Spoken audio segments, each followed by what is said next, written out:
This is 17 to 1. I'm Chris, and this is my 17th time watching Star Trek, the original series.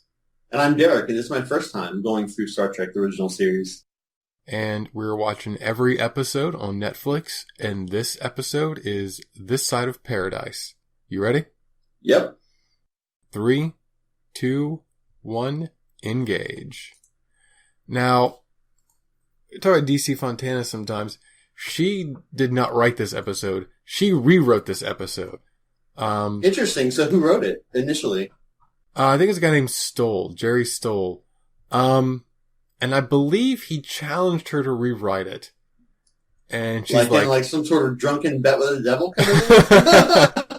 Like, did she win a gold fiddle afterwards? Or I object to the characterization of DC Fontana as the devil, but no, he lost, so it is kind of like that. Yeah. Okay, fair enough. The original episode, to its defense, was about Sulu. He has a terminal illness. He goes down to the planet. He does Spock's thing in this episode. And DC Fontana's like, this plays pretty well as a Spock episode, so she rewrites it to work for Spock. I kind of feel like it would have been better a Sulu episode. It would be better if Sulu could ever have an episode. Any Sulu episode would be a good episode. It's honestly. Like, hey, how about we characterize one of these, one of the non-3? Like, nah, let's just pick one of the three guys and characterize them instead. Yeah. I'll be honest with you. Yeah. But the original thing there was not emotion, but alcohol. So there's a scene where, like, Kirk has to force feed people liquor or something. I don't know. Get them all drunk. McCoy's probably like, yay! But the obvious flaw with that script is that you couldn't brand the alcohol? Is that what would McCoy do then? McCoy would never be affected at all. They'd be like, damn it, McCoy, why are you immune? Well, he'd essentially be what Captain Kirk is. Captain Kirk is immune. So yeah, he would just play the Kirk role, and that's fine. So you would rewrite this entire episode so that... So I'm gonna jump in real quick. I'm gonna interrupt everything. So we have a beam down party with no security personnel, and that's good. This is the first time that when they're beamed down without any security personnel, any obvious security personnel, that is acceptable, because this is hey, we expect everyone to be dead. We're just going to be taking recordings and we're peacing out. We have no reasonable expectation of danger. I just want to point that out at all. Yeah, no, it makes sense. It also reminds me of the Andromeda Strain. I don't know if you've ever seen the movie. No, I haven't seen that.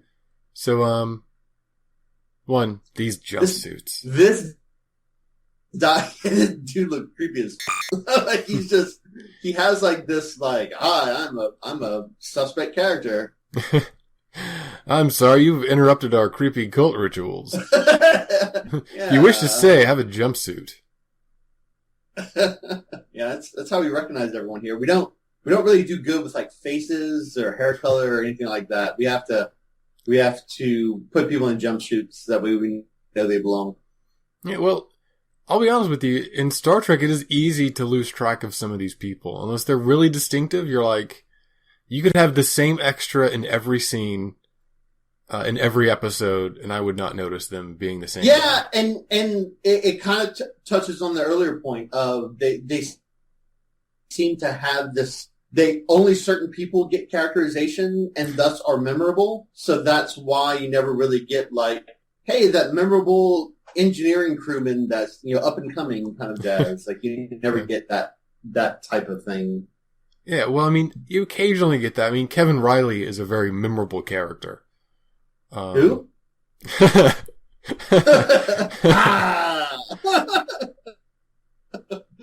I assume you're joking and that you don't actually need a reminder of who Kevin Riley is. Half joking. Okay. I'm sure if you start talking about him, I would remember. He took over the Enterprise and saying, "I'll bring you home again, Kathleen." Oh yeah, yep. Now I know. and then Kodos' daughter tried to kill him. I had it at he took over the Enterprise, and exactly who he was at that. That'll happen. Don't worry, you'll never have a man-child taking over the Enterprise again. Anyway, so Sandoval's like, yeah, everything's cool here, everything's fine, but no, so I like how Cohen makes some kind of educated guesses here. He's like, yeah, he's pretty alive, haha, I'm being snide. It's like, and it's like, they shouldn't be alive. He's like, oh, but you shook his hand, man. Like, his hand's warm. I'm like, how do you know his hand was warm? Like, you didn't shake his hand. It could have been cold. Maybe McCoy is a lizard, a lizard sleeper agent. Maybe he's from the V Saga. And he's just like, look, my thermographic senses indicated his body was warm. Like, I can't tip my hand there. Kirk, you touched him? He was warm, right? Yeah, he was warm. Sulu's like, what if zombies? And McCoy's like, no one even gives that a credible thought. Like, no, we've seen some wacky could be zombies. A lizard man sleeper agent knows from zombies, Mr. Sulu. Just enjoy the fact that you almost got a fucking episode of your own, but you didn't. Yeah. You just were so close, but they're like, but Asian. Like, yeah, let's give it to one of the white dudes. Yeah. I don't know if I need to explain why this looks like a ranch that you would see in California or in a Western. Well, I think this is just grade A ranch kind of stylings. I assume it's just they knew a guy that had a ranch, and so that's why it was pretty easy. There's actually a place called Disney Ranch, and they just booked it for 3 days. What's this? So this is... It's a Disney property where you get to pretend that you're an old-timey ranch person? I'll be honest. I'm sure that Disney made their own Westerns and their own... Okay, that makes sense. Ranch things at the time, so they just rented it out. I'm not even sure if it's officially affiliated with Disney. The notes I've looked into call it Disney Ranch. So they booked this thing for 3 days. She got sick on the second day. So her last set of shots are shot somewhere completely different because their rental was up. So you'll see that. It's what they do for a lot of their outdoor stuff, though. Like, right. I like how in Star Trek, anytime, like, there's a lot of, hey, harmony, peace, guys. Anytime someone says, hey, we have complete peace here, you can always guarantee it's through sinister means. Yes, you can. There's no possibility of peace otherwise. Yeah. See those completely inconspicuous flowers? Yes. What's better than the inconspicuous flowers is Zulu's dialogue. Foreshadowing! Yeah. Yes, the bad thing is 2 feet away from you, Zulu. It's good construction. It's good use of irony. It is a use of irony. And he has this thing where he holds his body really rigidly sometimes. Yeah. Obvious. Well, he's got, I want to say that he has natural good posture. Like, he's just, like, as a regular person that just chills out, he's actually got good posture. And so, but then again, he does kind of look like a chihuahua, like ready for a fight at any point in time. Yeah. So, this is a classic Star Trek mystery episode. Where you have a bunch of things that don't make sense, and you got to put it together, and you reveal the mystery, and as an optional bonus, you have to resolve it through doing some stuff. When I went through this, before we made this recording, I saw, they're having this conversation. I'm like, are they having this conversation in front of the Enterprise? like this is bad, like, villainy, guys. Like, you gotta go in private for these sorts of things. Yeah. Poor McCoy. Yeah. I like it. It's like, when he says I've examined 9 men, it has this implication that I'm doing hard work here, but you didn't really examine the 9 men, McCoy. Your little thing that you hold in your right hand does. You just read out like, yep, the green check says they're fine. They're perfect. That's the extent of your job. You're not a doctor, you're a technician. Hey, look, man, nothing went bloop. The instruments go bloop, that's bad. You know how long you have to go to Space Mexico medical school to understand whether or not bloops are good or bad? 4 years! 4 years! Oh. Yeah, so, we're talking about the was it the Berthold or Berthold rays? Berthold rays. I don't know if that's a real thing or not. I keep wondering how they kind of came.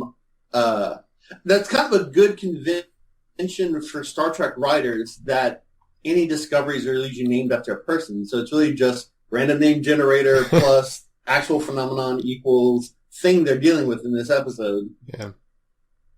And that is something that they do. Sometimes, of course, it's real references, like with the Heisenberg compensators. Right. Sometimes it's more of a made-up thing. I couldn't find any sources for Berthold rays, but yeah, it's a made-up thing that makes the plot go. And it's one of the reasons... It's plot fuel. You just put it in the plot engine and it makes the plot go. I don't need... I don't need, like, pseudoscience for it, you know? Yeah, and that's fine. But some of those people who are curious of that kind of stuff, it's nice when it has some sort of real life roots. But yeah, you don't need it for the plot for sure. It's just, hey, bad rays, people should be dead. Oh, they're not dead. Mystery. Yeah, they build it up. There's a little more to it than that. But of course, this is an engineering guy giving a biology and commercial report. He did say botanist or biologist, so, but I guess, that's science, so that's blue, right? Yeah, he's wearing a blue shirt. Yeah, okay. But, so this is just engineering. He might do biology or agriculture in his off time. Yeah, he could do that.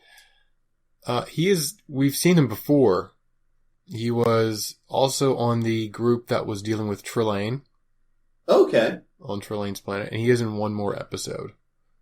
Okay, yeah, and you've kind of talked about this before, how there's like a revolving door of extras, and they may or may not try to be consistent with like names from previous episodes. That is correct. It just seems, I mean, I get it in the, like you mentioned that sometimes the timelines are so stressed they have a hard time like producing things, but it just does seem lazy to me. Like it's like, hey, look, we're going to hire the same like some HR person has to have records saying, hey, we hired this guy before. And then the only thing you have to do is like, hey, writers, we've hired this guy before. You should probably look it up. Nah. In 1966, if you have a record that you'd hired someone before, like you don't do a search, you got to go through a file cabinet. Well, yeah, but that's why you have an HR person. An HR person, that's their job to understand how the hiring things work.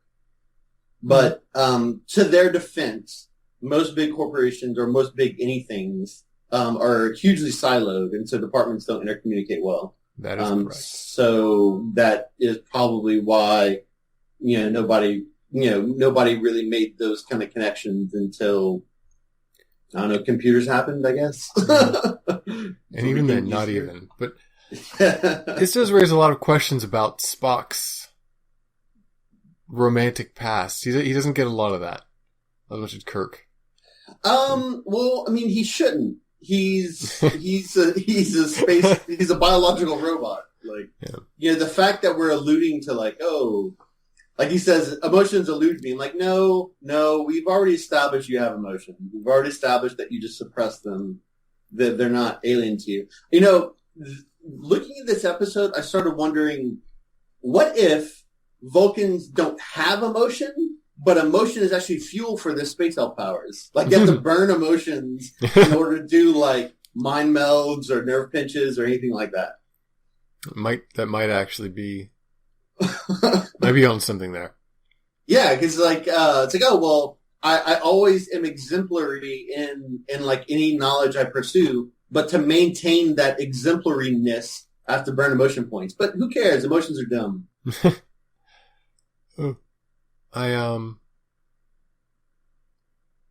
Yeah. I was like, hey, listen, we actually have guns. Like you said, you don't have guns, but we have guns. So we're really gonna just take you away. Berthold. They just said it. Yeah.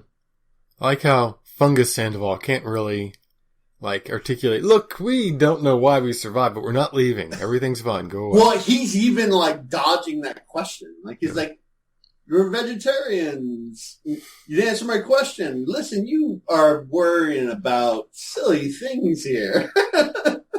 I'm like, yeah, these are very, very telegraphed, sidesteps.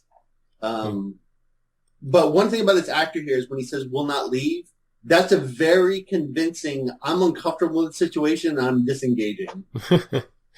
Like whether or not how he produced that effect, I got the whole. I don't like having this conversation with authority figures, but we're not leaving. Period. It's like the fungus in him wants to remain in its natural inhabitant, but the human in him loves this cult. It's a win-win. There's so many converging interests. I like how, at first when he's like, hey, you're still so far away, I thought it was like, well, I don't trust this thing. I'm like, oh, okay, well, that makes sense. But he just walks up to it. Spores. It's just a flower. He's never had his mind controlled by spores before. He'll be much more careful in the future. Yeah, well, I mean, how is Spock with his elf reflexes going to get caught flat-footed versus a plant? Like, well, I think the only reason why he was caught flat-footed is because he burned through all his emotional points at this point. Yeah. So, I don't know if she was like a creepy stalker for him in the academy. Yeah, I don't know that either. I was wondering that as well. Like, what was it, this relationship? Yeah. Or if he, like, let his guard down. And he's she's like, you he didn't stupid hurt us. jackass. I'm a Vulcan. God. Yeah, you know that these spores have something to do with your biology. You know that. And you should also know ears are a big giveaway that he's not human. So, what happens if these spores infect them and the dude dies? Like, you don't know what's going to happen. Yeah. But then again, it's not like these space spores from Omicron Persei 7. Like, it's not like they were designed to work with human physiology in the first place. So, well, but he says that they were. He's like, oh, well, oh no, wait, that's later. Yeah. But like, affected humans, a species from another planet with no problem. Why would it hurt for Vulcans? Yeah, but it seems like you would have to adapt this sort of thing unless they kind of ran into Vulcans previously, which would be an interesting episode. Right, but the humans didn't make the spores. The spores were just there. That's what I'm saying, is that the spores would have had to evolve the response to communicate with human physiology, and then if they also could communicate with Vulcan physiology, because we always know that he doesn't have red blood, he's got green blood, that they would have had to encounter Vulcans at some time. I mean, I know this is just science fiction writing, and there's no real reason to it, but I mean, if we kind of put this idea through its paces, the only way you could really kind of do that is if there was some sort of interaction between two species before. Yeah, well, I mean, you just take for granted the spores can magically affect humans, sight unseen. That's what happened to the colony, and it apparently never hurt them. But now it can do the same thing to Vulcans, but it does hurt them for some reason. Spock's like, you should have expected this, but whatever, he can feel things out. So, anyway, and now that Spock is under the influence of the spores, he seems pretty receptive to this lady. And I get, like, it is creepy. DeSalle. I've heard that name before, DeSalle. Like, is he, do we actually have, like, a recurring, like, ensign here, or? Yeah, it's the guy we were just talking about, with the gold shirt. Oh, really? Oh, okay. Yeah, that was in the Squire of Gothos episode. Okay, interesting. Yeah. Because I knew I'd heard that name before, but I couldn't remember. Okay, I love how he had to switch clothes.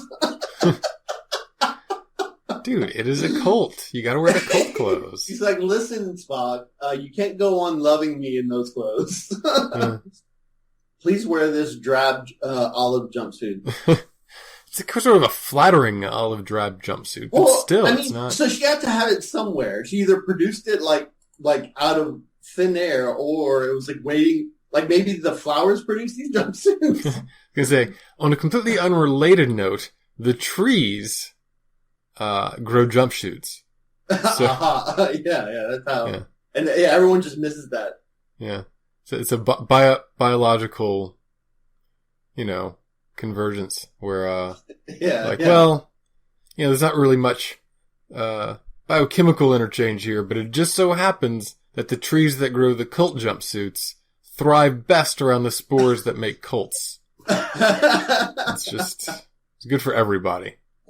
So, I mean, I get the motivations behind this episode. Like, hey, Spock never shows emotions. Wouldn't it be wacky if he did? Oh, yeah, right. I'm sorry. Emotional breakdowns, Spock, too. Yeah, exactly. And, but I do like this interchange here of how he's just being insubordinate. And this is as close as we get to a lover's quarrel between Spock and Kirk, I think. Like, they are just living at each other right now. Yeah, no, this episode does put a giant hole in any and all kinds of spurk. Yeah, I think, like, if we stopped right here, Spock is definitely sleeping on the couch tonight. I mean, that's no question. Yeah. Okay, so we do not understand input. See, and this is weird. Like, so they completely sidestepped how foreign Spock is behaving, and they talk about like, "Hey, wait, I thought you wanted him to you don't like Spock." And it was like, "Well, I didn't say that I liked him. It just didn't sound like him. Why are we talking about this? We got shit to do." Well, I don't know if it's intentional or not. I think it might just be a general comedic thing from the 60s. Or if it's a conversation that people really have. Okay. But they have a very similar conversation to this, I believe, in one of their first episodes together. I want to say it's Mud's Women or something. Okay. Where, Kirk says to McCoy, "You always say a little suffering is good for the soul." Yeah. It's probably the man trap, actually, because McCoy is suffering a little bit. McCoy's like, "What? I didn't say that." So correct me if I'm wrong, but we've never heard Spock laugh until now. Is that right? No, usually his emotional breakdowns happen when we're crying. Right. So, I would love it. I would have loved it if his laugh is actually unpleasant to hear. Like, it's just like, would have been great. Vulcan laughs are weird. Yep, you get to see the burnished metal cube again. Ah, yeah. Yeah. More of them. So many of them. We need to take these plans. I know that it looks like they have like they're basically rifles affixed to some sort of like bag, but trust me, they're plans.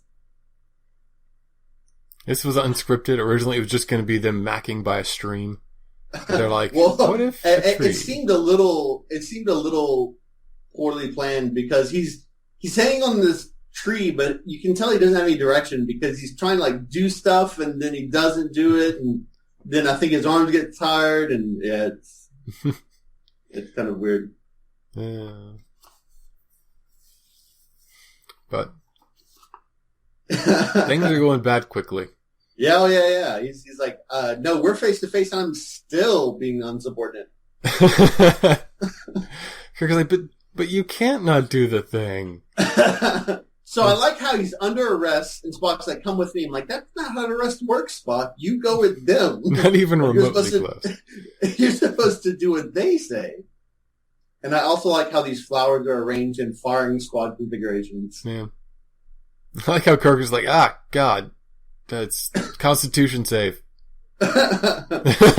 Well, this implies something interesting. Yeah. So he's being very professional. He's being terse, but he's still, getting shit done around. And he's not affected by this. And it kind of implies, what we learned later, that anger is what is the antidote.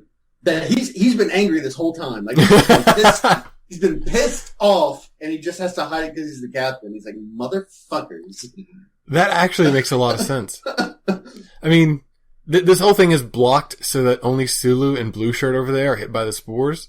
Yeah. But I like your explanation better. Yeah, like he's just livid, but he's always in the habit of hiding it.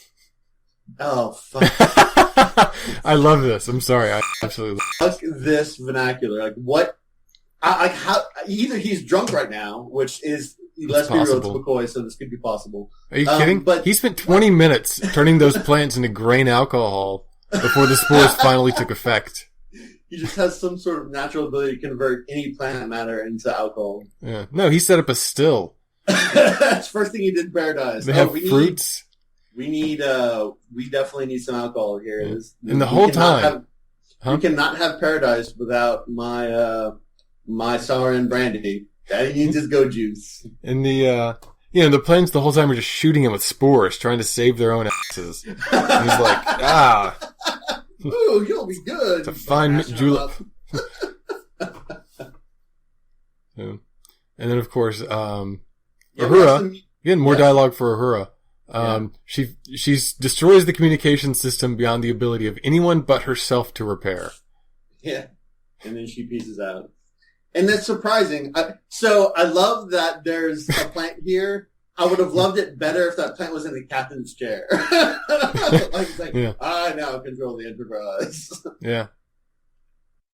It'd be great. And they do. And, it's surprising that Kirk can't fix it because I would expect him to have that ability considering that his captaining style is just basically micromanaging everybody's job. So this is Leslie. This is his last speaking role. Speaking of recurring characters. Oh, he dies? He just doesn't talk anymore. Yeah.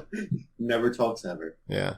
So, that's the thing is that, Kirk generally knows how everything works, but he's not going to be as good at engineering as Scotty. Good at communications as Uhura. He does kind of act like he is, though. Like in any time when he gives orders, there's always a chance that he can just show up and just do it better himself. Like he pulls the guy out of the way and he starts doing it himself and that kind of jazz. In some cases, you're right, that does happen. But this is one of those episodes where there's really no replacement. Yeah, it's convenient. It's convenient to say, he doesn't know how to do any of this stuff. Well, I think it's more realistic. More of it. I am so happy about this. And I'll be a little honest with you. Even your pain makes it slightly sweeter. Where does it come from? Where in the world does this come from? Like, he's never done this. Show enough? I'm looking at this subtitle, and he said show enough. He totally said show enough. He's from the South. He's a Southerner. Dr. McCoy is a Southerner. Has this not come up before? Like, well, okay, it would have made, I mean, I get it. I get, like, he does the whole, like, hey, I have these, I don't know what you call them, like, colloquialisms, I guess, where he's like, oh, you're going to make him madder than a bull in a something pit. Yeah. And that's fine. But this is a whole different mode of speech that I would have expected to be sprinkled around, and it just takes me really off guard. Because I just didn't expect like that level of good, like good old Southern boy type of jazz. I was also surprised by it, remembering back the first time I saw it, but it's just McCoy. He's far more Southern than he lets on, and and that's my takeaway from this is that he's trying to pass as a professional. And normally he does a good job until they catch him drinking. But left to his own devices, he will just drink all day and speak in like Georgia colloquialism circa like 1920. Oh, hey, I think we established well his passion for medicining, if only on principle. Well, I think his passion for medicine extends to he learned that alcohol used to be medicine, like a prescribed medicine in the 1920s, and then he just stopped reading medicine after that. It's like, machines take care of the rest, and whatever doesn't fix machines, alcohol covers it, so we're good. And as always, we're talking about McCoy's alcoholism and poor doctoring skills over the main thrust of the episode. Yeah. Which is that people are not meant for paradise. So, this is interesting, this notion that people aren't meant for paradise, because it's quite a Western idea that you have to, paradise is the ultimate goal you work towards, and you have to linearly achieve it. You have to kind of go step by step kind of jazz. But there are Eastern ways of thinking in which there is no such thing as paradise. Paradise isn't something that is an outward manifestation, but it's more of an inward thing where you are in acceptance with the both good and bad of the world, and you have your own inner peace. And that inner peace, if you're lucky, it spreads outward, but if it doesn't, so be it, because you can only control your own self, not anyone else's. And so I thought it was interesting that I felt like that was some subtext here, but maybe it's just me. I mean, probably. But I just do want to mention for this shot, Kirk's love of the Enterprise. He's finally alone with her. Like, you should be running around naked and everything. Damn, there should be a plant in front of the helm station. That plant he threw earlier? Oh, yeah. It should still be there. Totally not there. Darn. Okay. But, yeah. And here it is, and it's just a machine. It's just blinking lights, and his command is nothing. This kind of characterizes, like, we have the love triangle of Kirk, Spock, Enterprise. Yes, we do. This characterizes, like, his relationship with the Enterprise, that it isn't just the ship, as much as I would like to believe that he has some sort of... Oh, yeah, and his love for logs, jeez. But it isn't just the ship. It is being a part of something bigger than himself and facilitating this kind of interrelationship between departments and everything working smoothly in order to accomplish, like, some greater good. Like, that's my takeaway for what he really loves about being a captain of the Enterprise. And even all the power he has as a captain. And again, I don't think that's the reason he's captain, but it is done by the will of the people beneath him. Right. And he wins over away from being naked. Yeah. He wins them over, and that's what kind of allows him to be such a good captain, is because they submit to his orders willingly, not just because they're part of Starfleet. Yeah. And so this is one of the better moments. Yeah, he goes from, like, introspective to melancholy in, like, 0.6 seconds. Like, I don't even think so-and-so doctor from MASH, like, pulled it off that far. You're thinking Hawkeye. Another Hawkeye. Futurama reference. Yeah. Yeah. What was it? It was something... This ain't a war, it's a murder. This is a war, it's a murder. That's great. You go from cracking jokes to modeling. Yeah. Hawkeye about. So, one thing I'm interested about with respect to this is... Oh, we're getting some foreshadowing here. Apparently, the plane has a really high stealth skill. Yeah. Or it just teleports from place to place. I would have loved it if it still didn't affect him. Like, if he's still just, like, I'm marooned here, I don't know what the to do, and that plant keeps shooting at me. McCoy, how did you deal with this for those 20 minutes? Well, I just put it in the drink, Jimmy boy. Just put it in the drink. Spores are an excellent mint julep. I call it a McCoy julep.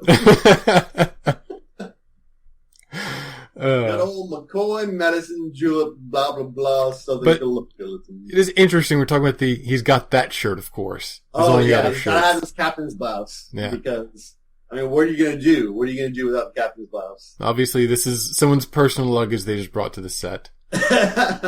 Yeah. I'm devastated he's going to leave his picture of a speaker behind. It's a genuine 1980s speaker. Like, you can't find that. You can't find a picture of that anywhere. Yeah. I guess here he's in his captain's safe and he's looking at his his award for the spelling bee, I guess. It could be anything. Yeah, they do have Olympic medals for sex in the future. I don't believe that. Now he's mad. Now we know he's mad. Turned it up to 11, baby. Yeah. So anyway, we're talking about good and bad before we talk about this amazing fight scene. And I don't know, is it not also a Western idea that we should struggle and strive and that we should have completely arbitrary obstacles thrown in front of us for the sake of arbitrary obstacles? Because we're better for it. We're better for overcoming the obstacles. And so you have to linearly progress. And that's my takeaway on the differences between Western and Eastern thought. Generally are Western is kind of a linear progression, and Eastern thought is more the opposite of linear progression. But it's not what Kirk says. What Kirk says is that, hey, look, we have to struggle, but everything can be easy here, Kirk. No, we have to struggle on the principle of struggle. It has to be hard for us always. Yeah, that's totally a Western deal, for sure. Yeah. I think. So he's figured it out now. I just have to be more angry. The selection of arbitrary, and again, the captain figures out the medical problem that's plaguing the ship. Yeah. Never mind, like any psychologists that we have on board, any kind of botanists, no one worked on it other than him and the people that were beamed down. No one's as passionate as Jim Kirk. And who's he talking to? Like, he's not doing a log. We know that. Yeah. So I guess he's talking to himself, but obviously the audience. But words so often taken out of context. Kirk's talking about Spock getting aroused, but to arouse his strength would be devastating. But I'll take that chance. Yep. Gets quoted out of context quite a bit for hilarious soundboards and whatnot. Oh yeah. It's good lines. Right, yeah, but no, and that's the thing. We make fun of the logs, but they do serve an important function. Yeah, the alternative, if he dies, would be that the house lights fall down. Kirk advances towards the camera and gives a soliloquy. Yeah. Oh yeah, you're talking about narratively, not just like yeah, right. So that we are going to continue making fun of these logs. Of course, but they serve a purpose, a good purpose. He puts young women in danger on away missions just so he can have recordings of this shit. Yeah. So I really wish he'd gotten the thing he'd beaten Khan with. He goes all the way down to engineering and pulls it back out of the thing. So come on, Sally. So is this a Starfleet regulation type? Like, is that what we're looking at? I don't even know, man. I don't know what this is. It could be one of those, like a version of one of those bludgeons from the episode, I think it was from last week or the week before, where they're being attacked by the guys with the glass pipes. Oh yeah. He's like, I want one of those that's spray painted and want some notches on it for less wind resistance. Yeah. Or maybe like make it aerodynamic. Put a spoiler on it. Maybe put like like it's like some sort of like futuristic cricket bat. Like it's like a sport bat. And he's just like, oh, I'm gonna beat you up, you space elf.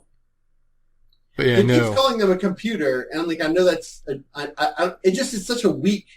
It's a weak insult. I mean, I don't know. Like, I mean, I get it, but the traitor thing is definitely lands harder. But it seems like there's some subtext to the traitor thing. Like, there's something that happened in Vulcan history that makes that land. It seems that way, but I think it's a personal betrayal. Okay, and he's just he's throwing like, Vulcans. You've all mutiny, and I'm super mad, you guys. I love this line. A carcass full of memory banks. Like, that is a f***ing insult, Kirk. Like, you're just a logical carcass full of memory banks. Like, f*** me. That hit home. Mm. And they have circuses in the future, really? No, it is crazy that Spock is like... He's like we just accept a lot of things happen here. You never see those food banks again. They don't bother replacing them. Man, he's getting thrown all kinds of places. But, so yeah, we have to accept that he fights like a bear instead of like a space elf. We have to accept that there are circuses in the future, still. Yeah. And of course, this Kirk pissing off Spock to get something done happens in the reboots. I do like how he says, had enough. Yeah. That thick cat of yours. Yeah. So, this is, what's interesting here is that, you know, we have the cure. We have the cure successfully administered to the Vulcan. But he doesn't seem to be happy. Like, he's like, I'm relief captain. Like, he doesn't do any of that stuff. No. He's just kind of like, yeah, all right, I'm back to normal. Let me go and do logical stuff. But look at his face here. He is not happy at all. Or he's not even relieved. Like, happy would be emotion. He can't do that. But he's not even relieved of this. No way. He, of course he's not. He was happy. Like, that's the entire coda of this episode, that Spock allowed himself to be happy. And Kirk has taken that away because the Enterprise. So that's interesting. Counterpoint, sad is also an emotion. Abysmally devastated could be an emotion. Staring into the yawning precipice of pure despair. An emotion. It is an emotion. But he should be familiar with. You know, that's like Vulcan existence 101. Well, you know, if you're out in the cold for a while, you get used to the cold. And if you go inside and you're warm, you get hot cocoa. And then they throw you back out into the cold. You're going to be cold all over again. Yeah, and that's fine. But, you know, inside of like a few minutes, you remember that you're better than this and you're used to being cold, so you're good. Yeah. So, I like how he's like, yeah, but if we're both in the brig, we can't do this thing. Like, hey, look at me being quirky. He's like, yeah, you're right. It's a good joke. It's just it feels a little awkward. Like, and I think it's just because Spock's direction, his direction is like, hey, listen, you got to be sad, Spock. I'm sure Leonard Nimoy is like, wait a minute. I thought I'm not supposed to have emotions. Damn it, Spock, listen to me. You have to be sad. Don't ask questions. Okay, fine. And this is the thing is that they're like, well, we have to get the Enterprise back to status quo, antebellum here. So, won't that be sad for Spock? It will be emotionally really bad for Spock. But, we got to make an episode next season. So come on. Yeah. So. I like how, I thought when they initially had this idea, like, we'll contact all the communicators and broadcast something. It's like, okay, cool. It's like, so essentially what I thought they were going to do is just opening a frequency, all of them are active, and just Kirk, like, berates them all. Like, you damn mutiny, blah, blah, blah. Don't you understand? You have a greater purpose, blah, blah, blah. Like that would have been sort of hilarious if Kirk gets to record an individual personalized message pissing off everyone. Yeah. And we call it the Octopus SETI 7 maneuver or whatever this settlement is. So we essentially have bluffing and pissing people off. The two maneuvers attributed to Kirk. Yeah. So, here we actually sort of deal with this. Where Kirk is like, yeah, I realize I'm f***ing you over here. I am sorry. He's not sorry. He's like, hey, listen, duty stuff. He's like, yeah, I'm Vulcan, duty stuff. All right, peace out. So this is not strictly I get the episode is melancholy for sure. And there's a begrudging knowledge, like, hey, like, I'm making you do something uncomfortable. But I don't know if it's like I'm sorry to have to do it, because they always do that, right? They always have to, like, when they're faced with, like, decisions that are difficult, they just have to fall on the side of duty. I guess they're always sorry for that. I guess, yeah, I guess that it tracks for sure, but I was looking for some more evidence, I guess. I'll be honest, I've lost you a bit here, but this is one of those scenes where Spock's got to break up with his girl. It's not pleasant. Everybody wants some ears, baby. But it's not working. And it's better for him to just be honest with her, even if it hurts, or rather than to let it linger. See, now here's another, what if these aren't alien spores, these are genetic. She's a botanist. What if these are her experiments and the whole point was to get Spock back in the sack?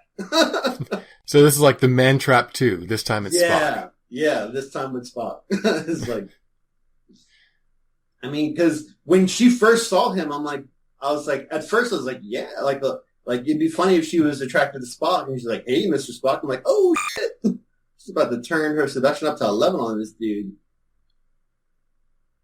Oh, here? No, not here. Like in the beginning when they first see her, she tries to, like, she does lovey-dovey eyes and just a whole bunch of junk throughout the episode. Such a heartbreaker. Also gay. I do like how he delivers these lines in not monotone, but just with a blank poker face kind of jazz. Like, 'cause this is normal face, right? And so this is as close to, like, real emotion as Spock's supposed to allow himself.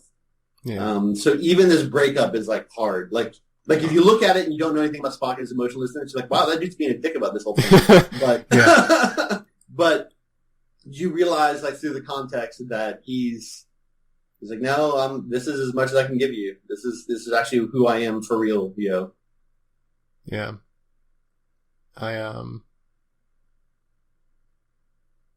Yep. Sorry. So, Yup.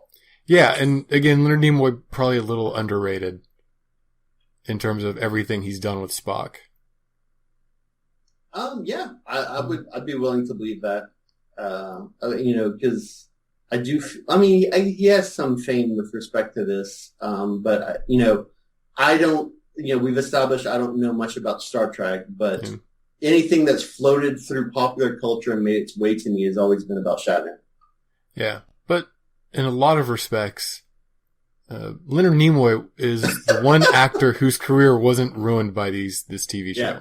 That's true. So the interesting thing that would just happen where it's like, you never told me your real name. Is like you couldn't pronounce it. Like that's some straight up Han Solo, like I know. It's like I love you, I know.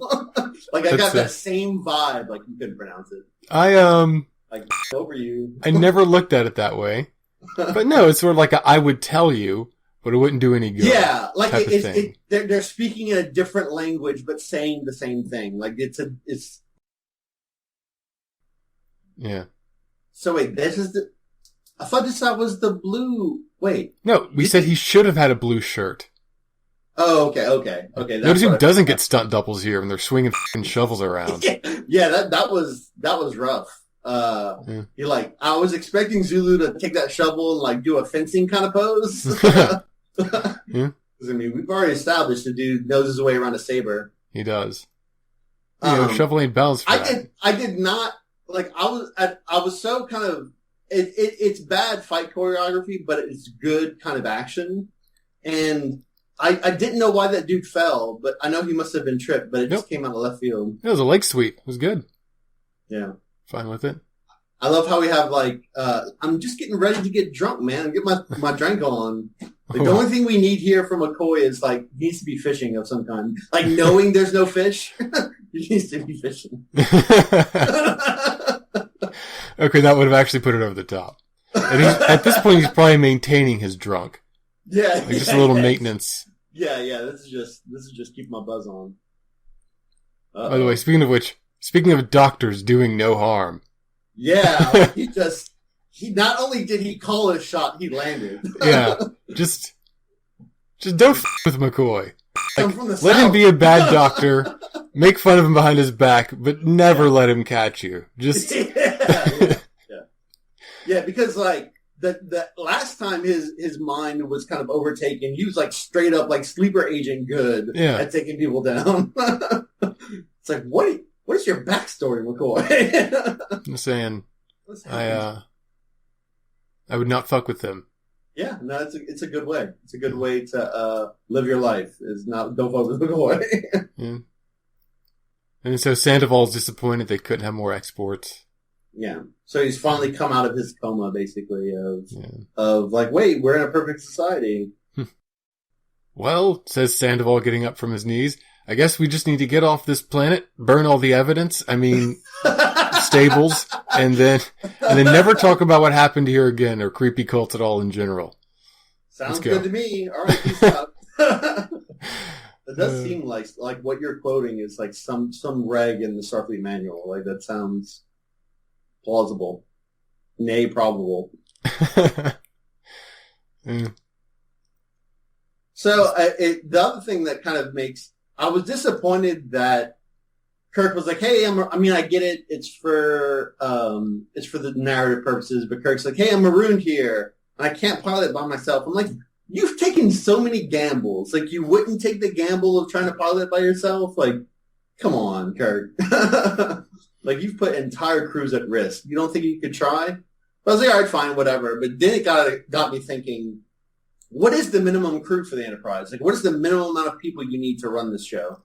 That's a question they actually do cover in not just one, but in multiple later episodes. Okay, cool. So, it's, how many people do you need to be in space is a recurring question. Yeah, and that makes it makes sense that it would have been addressed because I imagine like in any kind of ship, like whether it be like Navy or mechanized infantry or whatever, you always kind of have to figure out what's the bare minimum in case somebody goes down or what have you. So then another paradise metaphor, and Kirk kind of tells us our lesson. Yeah. That life is struggle, and perhaps, life isn't easy. It has to be ordered. Well, it isn't valuable until you overcome obstacles. You can't ever, have something without having to work for it. Yeah. It was my takeaway. But this is, we end here on just a fucking saddish note right here. He's acknowledging that, I've never been happy before, and I was. Now I'm not. So Go team! I got Mission nothing. accomplished. Yeah. Mission accomplished. I'll never be happy again. Go Team Enterprise. Indeed. Yeah. So yeah, no, there are sadder episodes in Star Trek, but not a whole lot of them. Yeah, and that was it was a good. It definitely characterized Spock more as far as his hybridness and the struggle that he kind of goes through day in, day out. Which, really think about it, is a human struggle of just, when you're faced with the uncaringness of the universe, how do you deal with it? Yeah. Do you deal with it with emotions or logic? It's whether you look at a fanatical atheist or fanatical Christian, they're both kind of the same fanaticism, dealing with just, hey, how do I matter? How do I matter in this world? Yeah. That's one of the many questions Star Trek asks and tries to answer, but in asking, perhaps there's more wisdom than the answers it provides. Yeah, but I definitely agree with that. That is the end of season 1. Yeah, look at us, huh? 25 episodes. Yeah, it is unbelievable. So, anyway, we're going to start season 2 with Cat's Ball. I would like to take a little break between these two. That may or may not be possible, but whether it's today or next month, until we do get to Cat's Paw, remember Rand.